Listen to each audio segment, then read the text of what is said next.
Do you want to win any of these items on your screen? If so, be sure to watch the whole video, leave a like, and comment the hidden message. And with that being said, let's get right into the video. From horror movies meant to chill you to the bone, to ones that will defy expectations and beyond, join me as I show you the best horror movies to arrive in 2020. 10. The Invisible Man. Let's start out with one that has already come out, okay?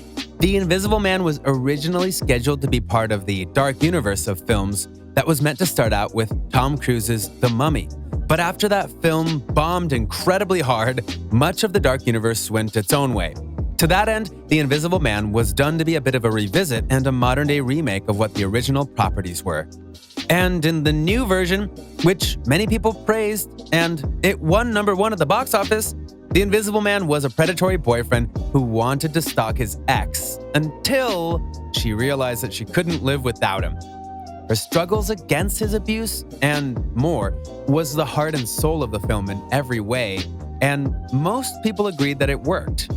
The key thing that worked here was the tension and depictions of the characters, as well as the anxiety that our main heroine had to go through in order to get her true revenge. There wasn't gore like a lot of horror movies, but it was filled with dread and tension.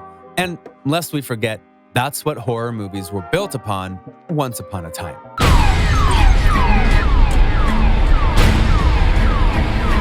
9. The New Mutants.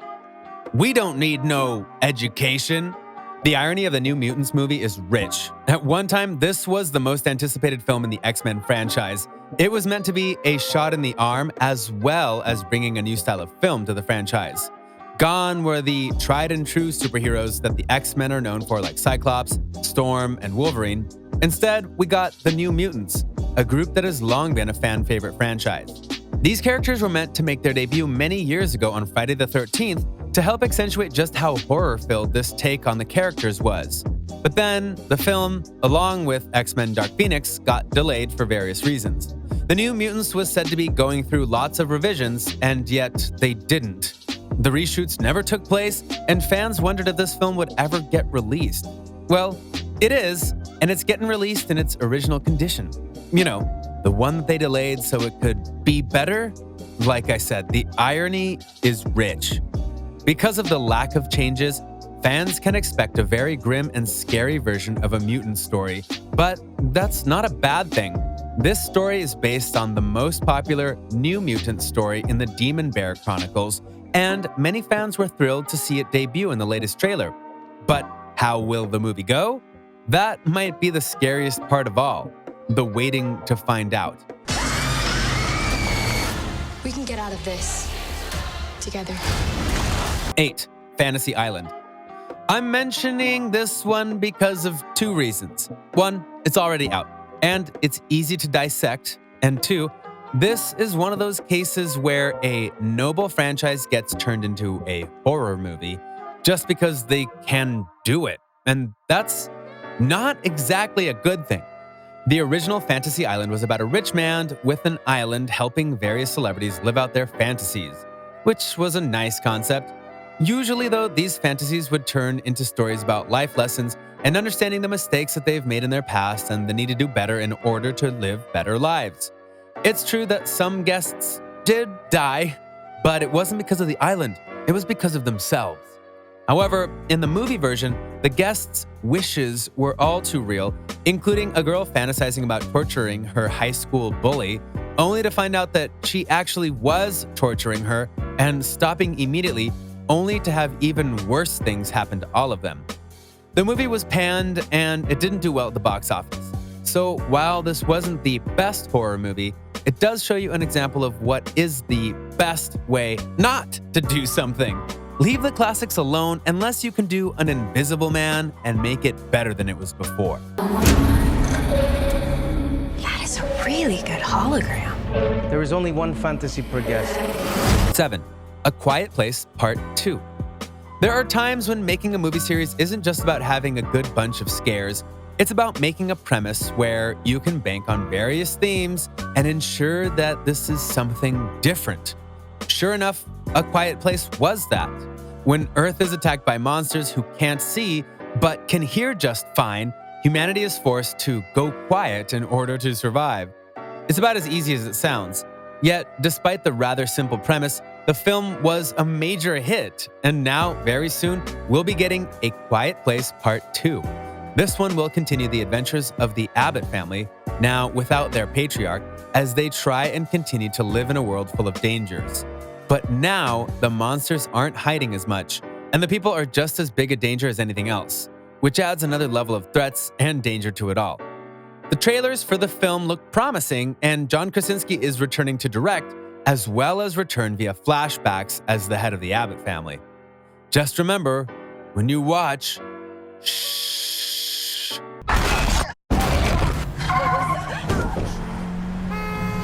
6. Antlers. When it comes to horror, there are a few names that come to mind above all others, and one of those top names, without a doubt, is Guillermo del Toro, is one of those guys. From Pan's Labyrinth to Crimson Peak to The Shape of Water. Come on, that was a horror movie, admit it. He knows his stuff. And now he's coming up with another horror-filled extravaganza in Antlers. Kerry Russell plays a small-town teacher, and Jesse Plemons plays her brother, the local sheriff, and both of them will become involved with a little boy keeping a terrifying secret. And by that, we mean there is a hideous monster. Because, of course, there is a hideous monster. What would a horror movie be without one? I'm just saying. The mind. All this has got to be an animal. 5. Spiral, from the Book of Saw. What is there to say about the Saw franchise? This was a movie that first came out and shocked the heck out of many viewers with its intense horror and the rather diabolical way that its antagonist, Jigsaw, made people learn their lessons about life. See, this was a correct way to do a horror version of Fantasy Island. Except the fantasies were in the mind of Jigsaw, and the life lessons usually came in the form of people's deaths and mutilation.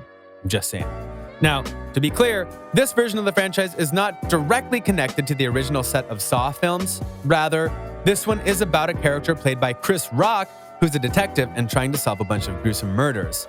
This leads to a terrible revelation about a group or entity known as Spiral, and of course, Rock gets caught up in the game himself, including possibly reenacting some of the most jarring moments from the franchise itself. One of the ironic things here is that Chris Rock isn't just starring in the film, he helped come up with the story.